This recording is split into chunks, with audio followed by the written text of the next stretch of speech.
You don't feel that the attack on Mawasi that killed close to 100 Palestinians, injured about 300 others, and so on, under the pretext of targeting Hamas leaders, which is really a very convenient. A pretext is a big word, Saeed. I just want to make sure that's the word you mean. Okay, I mean, under the claim that they were targeting Hamas leaders, which they never have to prove anyway. They can say, we know that this X person was there and Y person was there, so we target them, we kill all these people, then nobody's going to ask us. And the most they can do is just, we will launch an investigation, which we never hear the results of. So you don't feel that such a crime, really, using F-35 to bomb 2 places, one of them against the respondents, the first responders and so on, while the other was going on. You don't think this is an attempt by the Israeli government to just basically say, you can go, fly a kite? So Saeed, if you were the representative of the Palestinian people charged with negotiations for this ceasefire, is the idea that the loss of civilian life would make you less committed to reaching a ceasefire? I guess I don't understand the logic of the question. I'm not talking about the Palestinians. No. I'm just saying that if the idea is somehow that this strike and the loss of civilian life would somehow jeopardize negotiations for a ceasefire because the other side wouldn't want to reach a ceasefire, I don't think I understand the claim. No, I think what we have seen in statements and indeed in the negotiations that Hamas is really, at least it appears to be committed to the negotiations and so on. But what we have seen is a pattern by the Israeli government that every time we get close to the results, we get something like this, we get a bombardment that, in the hope that it will scuttle, and leave it, to keep the onus on Hamas, so to speak. So we're not concerned about the Palestinians are committed to this ceasefire, but are you certain that Israel is committed to the points that were, stated by the president on May 31? They are committed to the proposal that they put forward, that the president publicly described on May 31st. They have said that publicly. They have affirmed that to us privately. And they have committed to trying to work to reach a ceasefire and bridge the remaining differences. And that work is ongoing. It was ongoing here inside our building today. If I might follow up on that. Go ahead. Didn't you just justify political violence? Go ahead. You just justified. You said Hamas should negotiate. There are people in this room. You just justified. There are people in this room who come and raise their hand and ask questions, and I'm going to call on them. Go ahead, please. Please. Thank you, Matt. I just want to follow up on your answer to Saeed about the reported in Israeli media that Benjamin Netanyahu and his government is trying to sabotage the negotiation every time we reach to a point when it's closed. And I remember there was so much hope when you received the latest Hamas proposal, and there was statements from the White House and the State Department, but we heard over the weekend, either from sources in the Israeli media or from Mr. Netanyahu in his press conference, that he is not budging. He will stick to the letter of the proposal of the May 31st, and sources also in the Egyptian side said that the Israeli delegation is just stalling. There is a discord among Israelis, and they also said that the negotiation is in a dead end.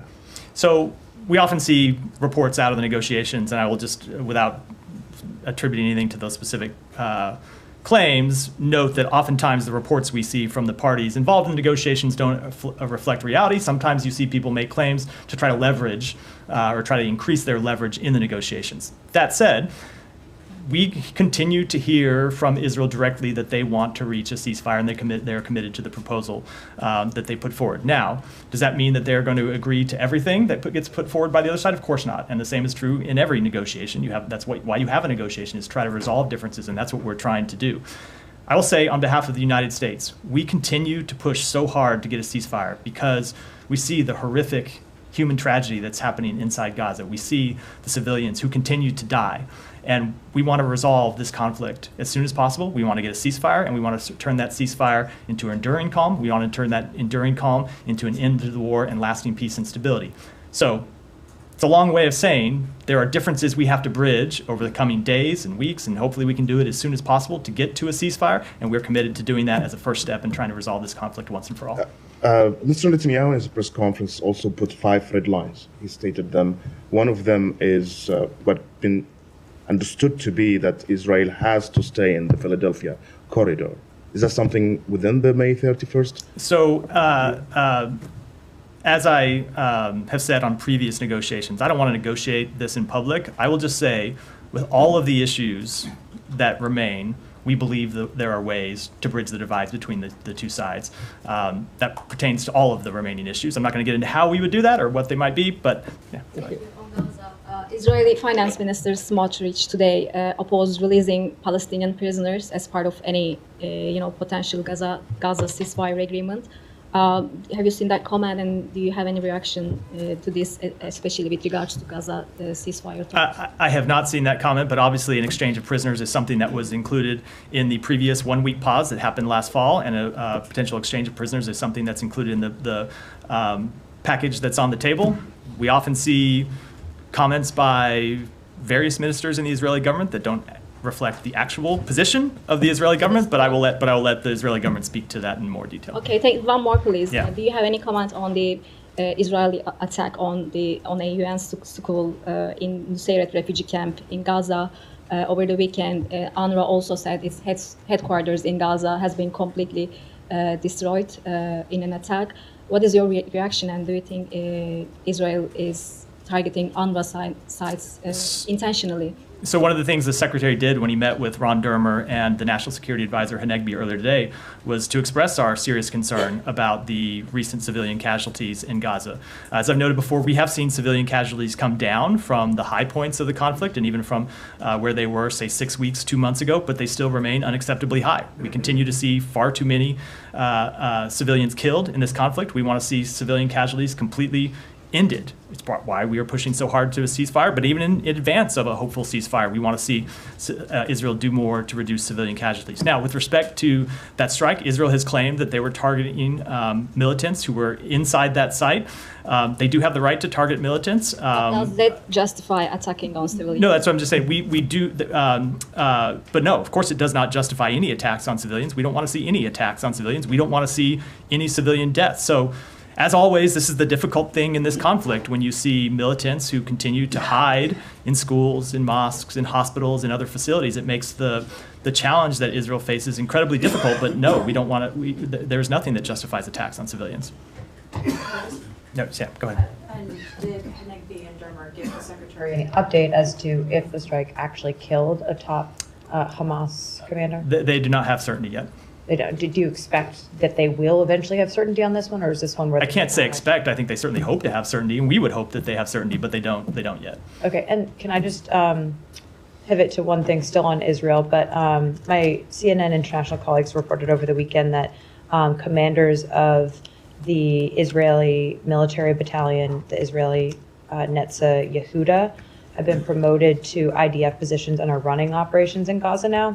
I ask about it because obviously this is one of those battalions that was accused of gross human rights violations committed before October 7th, but the United States didn't make a decision as to whether or not you guys are going to restrict U.S. military assistance that could get to that battalion. So I just wonder if you guys have a response to the fact that now some of these former officials part of this command are now in Gaza, and if you've talked to Israeli officials about that at all. We have been talking to Israeli officials about this unit as part of our ongoing review and asking them for information and receiving information and getting that and reviewing it. I'm not aware of any conversations as of yet. They may have happened, and I'm not aware of them about people who were formerly of that unit that have gone on to other positions. So you don't know if the U.S. government was made aware or not that they were going to go on to positions in the IDF and in Gaza? I don't. Okay, and I mean, like timeline here, I mean, this, you guys made this determination more than almost 3 months ago now. The secretary said that you guys were engaging to identify an effective remediation path for this unit. I don't have a timeline. We want to resolve it as expeditiously as possible, but we're continuing to engage with the government of Israel about what effective remediation measures might look like, and that's a process that's ongoing. And are they providing you all with the information you've asked for? They have provided us with information. I can't speak to the full status of where that stands and what, when it comes to getting information from them, but they have provided us some information, yes. Next question, please. When will the United States condemn Israel targeting of civilians in Gaza, especially considering that U.S. administration is providing Israel with the weapons that killed the Palestinian civilian? we are incredibly troubled by the ongoing deaths of Palestinians in Gaza. I've made that clear. I spoke to that Yes. earlier in the briefing in response to a question from one of your colleagues. Yes. As I said, it's an incredibly difficult situation. It remains an incredibly difficult situation. When you have not just Hamas militants, but if it turns out to be true that Mohammed Deif was actually hiding among civilians, one of the leaders, the number 2 in the leadership of Hamas in Gaza, was hiding among civilians in Gaza, it just shows the very difficult challenge that this war poses. Obviously, he is a legitimate military target. He has tremendous blood on his hands, including the blood of American citizens, I should remind everyone of. And so he is someone that Israel should be allowed to target and go after, but they have to do it in a way that minimizes, that prevents civilian casualties, and it's very difficult operating in this environment, but that doesn't in any way alleviate their responsibility to do so. But is this justify to kill civilians, children? There is no justification for the death of civilians. No, absolutely not. We don't want to see any civilians die. There is justification for strikes on military targets and militants, including the leadership of Hamas. And those are strikes that we support, but they need to be carried out in a way that, to the maximum, to the furthest extent possible, minimizes and prevents civilian harm. That is what we continue to press upon the government of Israel. As I said earlier, civilian casualties have come down fairly significantly from earlier in the war, but they still remain unacceptable. And that is why we continue to push for a ceasefire. It's why a ceasefire is so important, because then you wouldn't have kinetic activity inside Gaza that was leading to these civilian deaths day after day after day. You would have a pause in the conflict, a ceasefire that hopefully we could widen into an actual end to the war. And also Israel needs strong words from United States to condemn killed civilian, not only not allowed. And I think I just made very clear that we are incredibly troubled by the deaths of civilians. And I can tell you, Secretary Blinken made that very clear in his meeting with senior Israeli officials earlier today. But the United States wouldn't do something like this. I mean, there was time and time again that they actually held back striking, whether in Syria and Iraq, because some civilians were compromised. They have done that a number of times. So would the United States do what Israel just did? I cannot speak to the exact circumstances about how targeting decisions are made. I spoke to the principles that we believe in and will continue to. Go ahead. Sir, the Pakistani government has announced a ban